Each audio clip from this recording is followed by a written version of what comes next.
यदा यदा हि धर्मस्य ग्लानिर्भवति भारतः अभ्युत्थानम धर्मस्य तदात्मानं सृजाम्यहम्। अर्थात जब जब धरती पर धर्म का नाश होता है तब तब प्रभु मानव रूप में धरती पर अवतरित होते हैं। तो पहली बात जो मैंने गीता से सीखी वो ये है कि चाहे नर हो, चाहे नारायण हो, चाहे आप हो, चाहे मैं, हम सब अलग अलग होते हुए भी एक समान हैं। वह हम सब में एक ही आत्मा का वास है।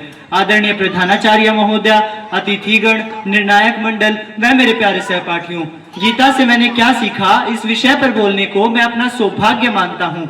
आज मैं आप सबके समक्ष उपस्थित हूँ अपनी बात को प्रस्तुत करने के लिए। आशा करता हूँ ध्यान से सुनेंगे।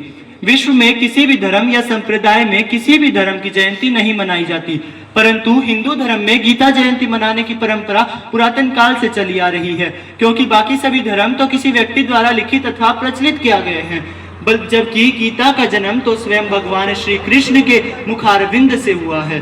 धर्मक्षेत्र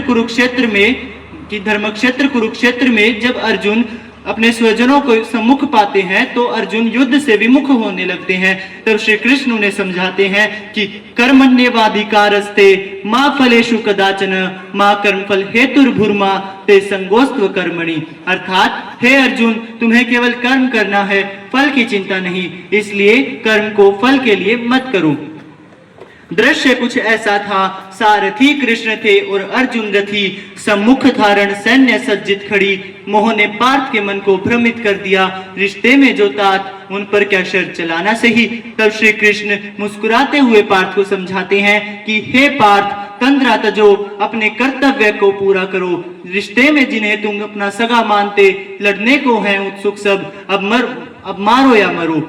यूं तो भगवत गीता का प्रत्येक शब्द अपने आप में ज्ञान का सागर है, परंतु आज मैं समय सीमा में बंधे होने के कारण आपसे वही साझा करूंगा जो मैंने अब तक गीता से सीखा है। तो भगवान श्री कृष्ण कहते हैं कि हे अर्जुन, जो तुम ये अपने हृदय की दुर्बलता दिखा रहे हो ये तुम्हें शोभा नहीं देती। इस कुंती पुत्र अर्जुन को, इस द्रोण शिष्य अर्जुन को, इस वीर अर्जुन को शोभा नहीं देती। इसे त्याग कर खड़े हो जाओ, अपने राज्य के लिए, अपने हक के लिए, अपने धर्म के लिए खड़े हो जाओ अर्जुन, खड़े हो जाओ। दोस्तों, भगवत गीता में अर्जुन प्रश्न करते हैं और भगवान श्री कृष्ण उत्तर देते हैं कि अर्जुन प्रश्न करते हैं, श्री कृष्ण उत्तर देते हैं। क्यों? आखिरकार क्यों भगवान श्री कृष्ण ने अर्जुन के हर एक प्रश्न का उत्तर दिया? क्योंकि भगवान श्री कृष्ण चाहते थे कि युद्ध से पहले अर्जुन के मन में किसी भी प्रकार की कोई भी शंका या फिर कोई भी संदेह ना हो।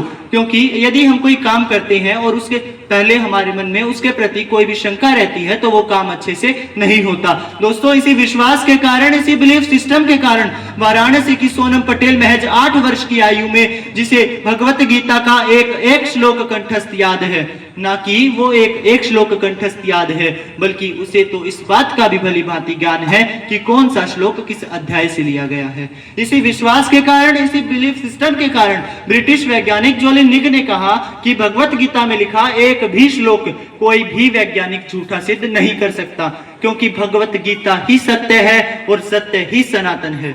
सबसे बड़ी भगवत गीता, जी हाँ, सबसे बड़ी भगवत गीता जिसका भार 800 किलोग्राम है।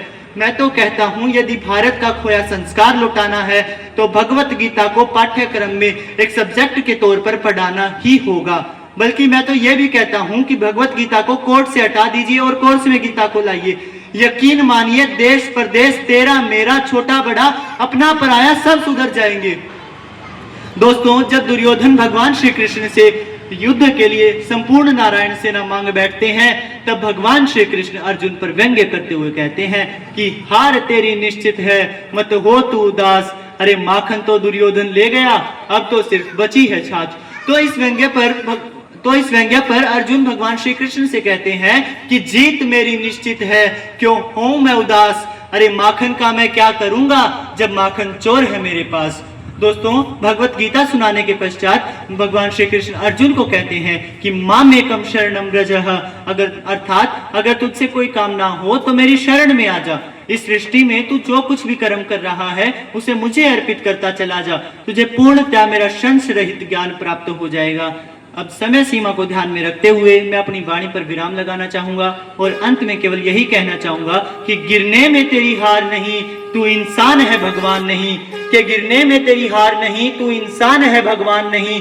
गिर, उठ, चल फिर भाग, क्योंकि जीत संक्षिप्त है इसका कोई सार नहीं, क्योंकि जीत संक्षिप्त है इसका कोई सार नहीं। धन्यवाद, आपका दिन शुभ हो।